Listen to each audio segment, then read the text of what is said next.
Hello and welcome back to Let's Play Obduction. Last episode we read Farley's journal, which we found buried in this back part of the planet, the Kaptar area. Actually, the vault is buried back behind Farley's house here at Hunrath, but it was blocked, if you recall, from the first episode we got in here, by a piece of what we now know as Kaptar stone, by this swap machine here.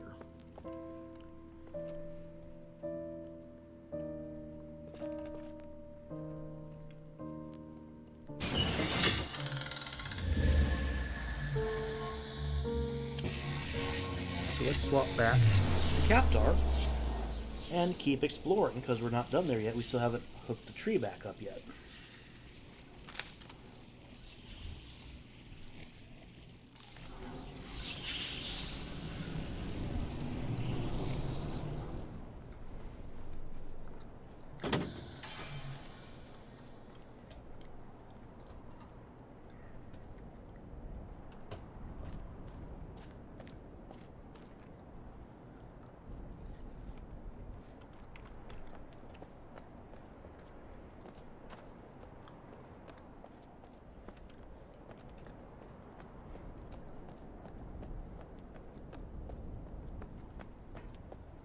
As near as I can figure it, this is near the bottom of the map that we found painted on the wall of the little piece of the Hunrath house that swapped over, blocking access to the Mofang dome disabler laser.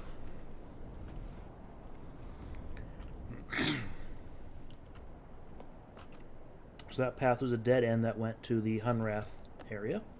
So let's go back upstairs here, and I think this is a...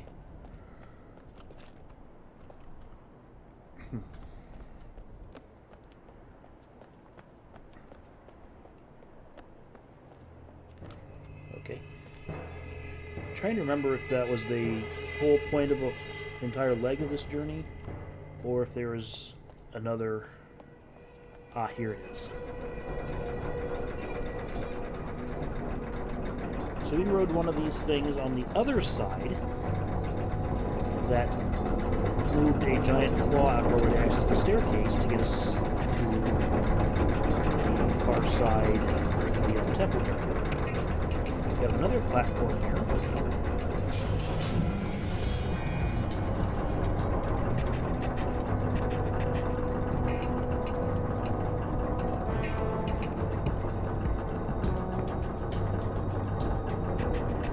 Some nice peppy upbeat music.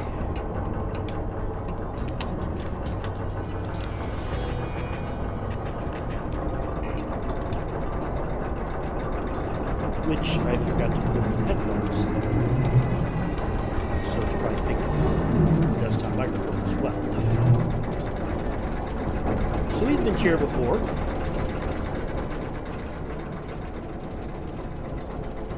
Actually, no, we haven't been here before, because now we're up on top of the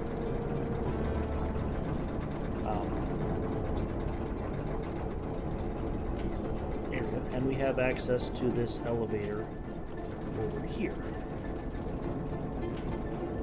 Let's open up a shortcut and get this ladder lowered.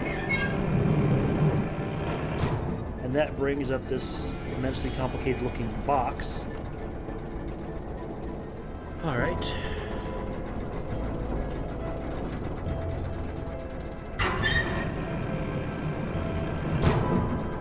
Now we have a shortcut that saves us well over 10 minutes of walking there.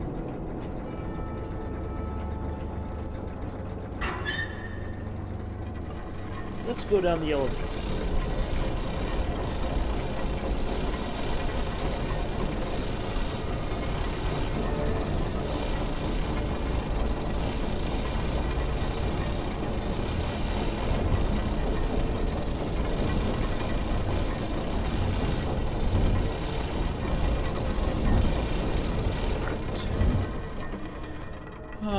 And here is a excellent part of the game here. We have this wooden scaffolding structure that looks like it was built in Hunrath inside a circular opening.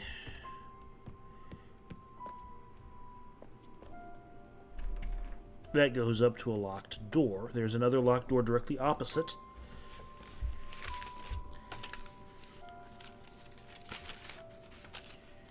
Another door directly opposite the thing.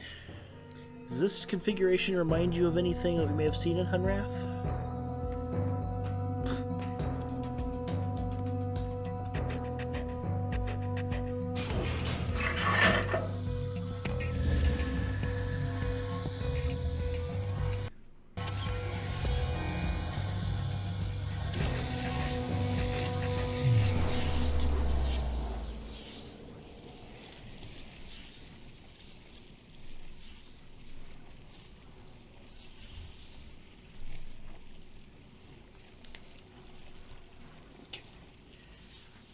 So I want the stair that's going up on towards that locked door to go to that other passageway that's the other direction. And we find ourselves on top of the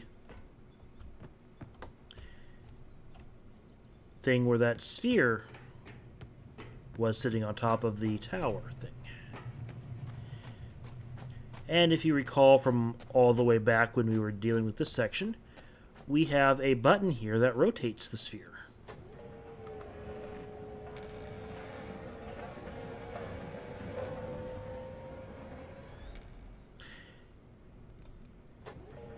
Each push of the button moves it 1/8 of the way around.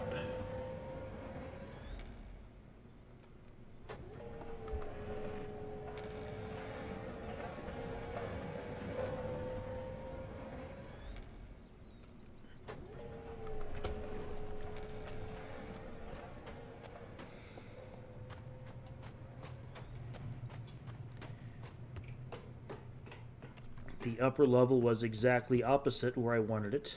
Top of the stairs there.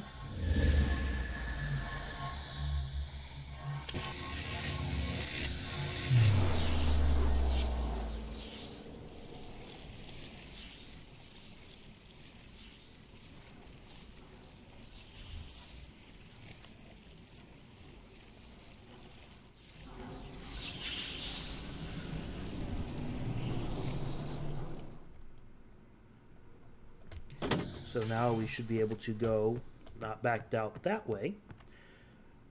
We also see that under the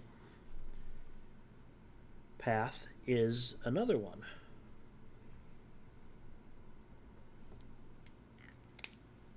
So we'll have to rotate it 90 degrees to get the lower stair aligned with that once we're finished with this. So what is this way?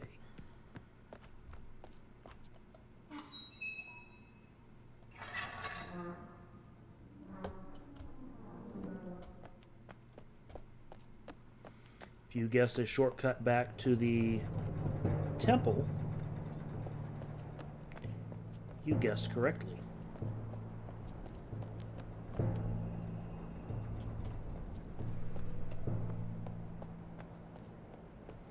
Not sure how useful the shortcut's going to be, because we're going to keep rotating this thing and bring stuff out of alignment. That's where we came in. So now I want to rotate this thing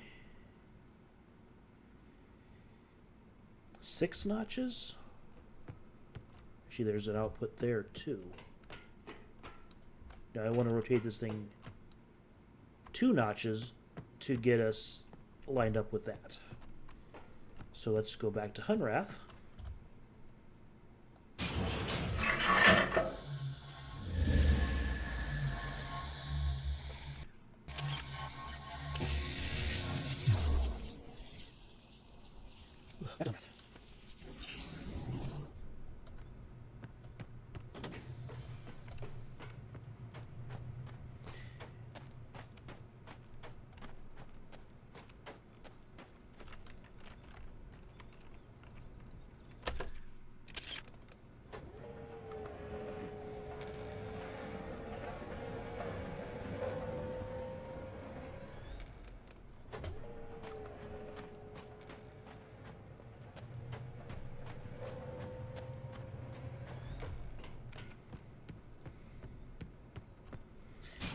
I suspect that the reason the ramp is so far away from the button is so that you can't actually get up to it while it's turning.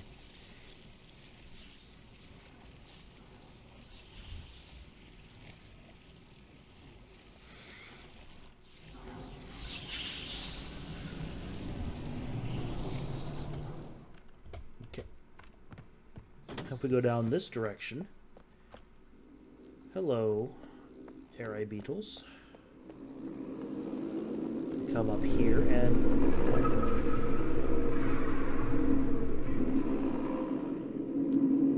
there are a lot more barnacles here.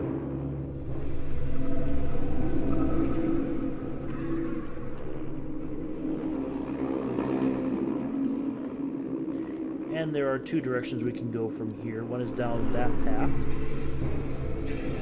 This one over here.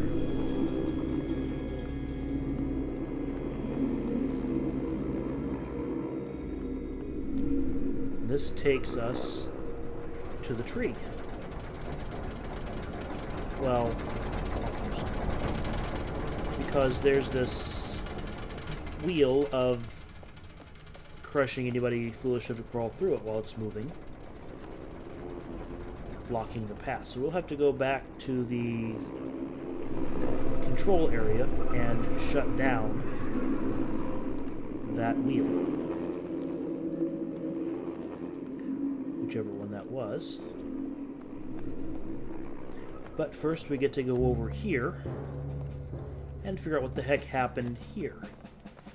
This bluish rock almost looks like what we see outside the dome in Hunrath, which would be Soria. Soria being the Mofang world. It looks like he was kind of caught in the middle of a swap. And it looks like the bathroom scale is rigged to operate the swap machine.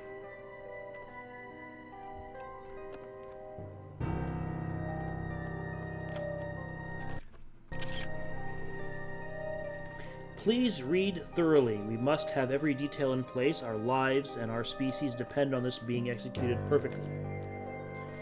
The location and times in this document are based on the information leaked by Ruko and Shavar, whichever one to pronounce.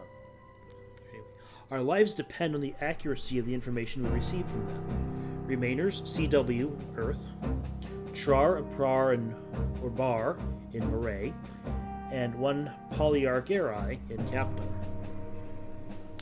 Preparation, noon on one particular day, begin chambering. End of day, Farley verifies manifest, all souls chambered. Next day, maybe not the next day. Remainers in place with hands on swap trigger. Beginning of day, whatever. Ruko and Shavar arrive, chambered by Trar.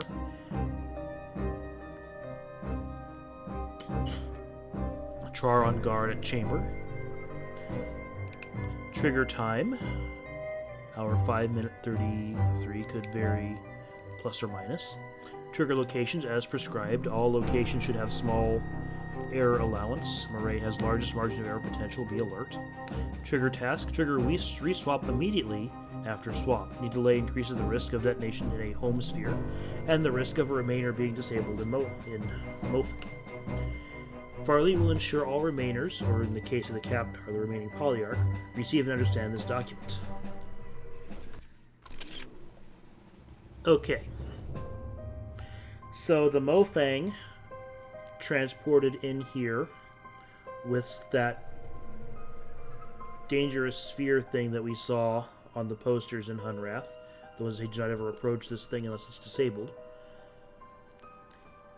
And the Remainer here, one of the beetles, noticed that it had swapped to Soria and swapped him right back. Things got jostled out of position. That's why there's this core, or this ring. Mofang jumped through to try to stop it, but got cut in half in the middle. Other thing we get here is a 20-some character password. Let me write this down. 7, 3922 568 704 309 24393.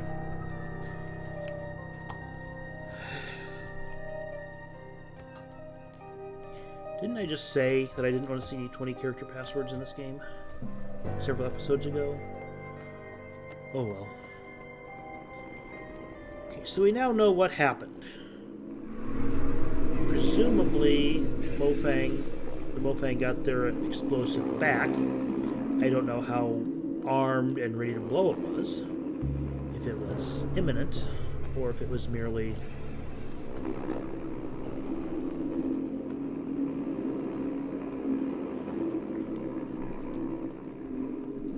So who knows, when we get to Soria, it may have exploded already.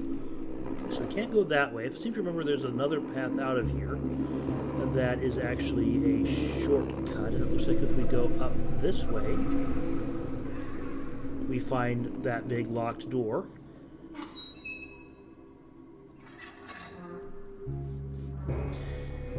That will take us to the upper level here, which is the way we first came in. So if we go back around the lower path,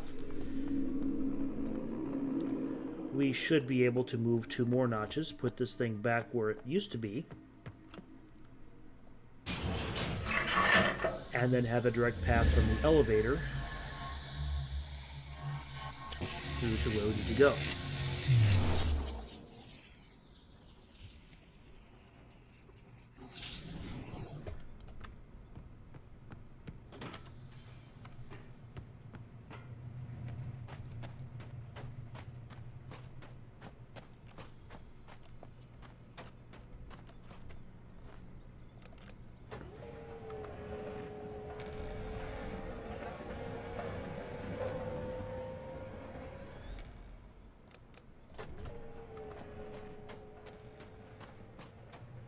At least I think that's the way we want to rotate this thing. If not, then I shall cut away and fix it.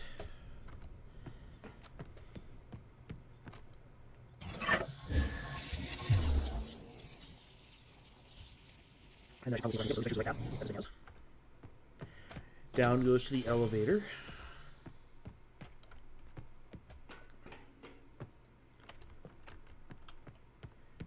Up goes into the Polyarch chamber. Perfect. Alright. So when we come back next episode, we will hook up we will visit the tree of Kaptar and see what other kind of trouble we get into from there. Thanks for watching. See you next time.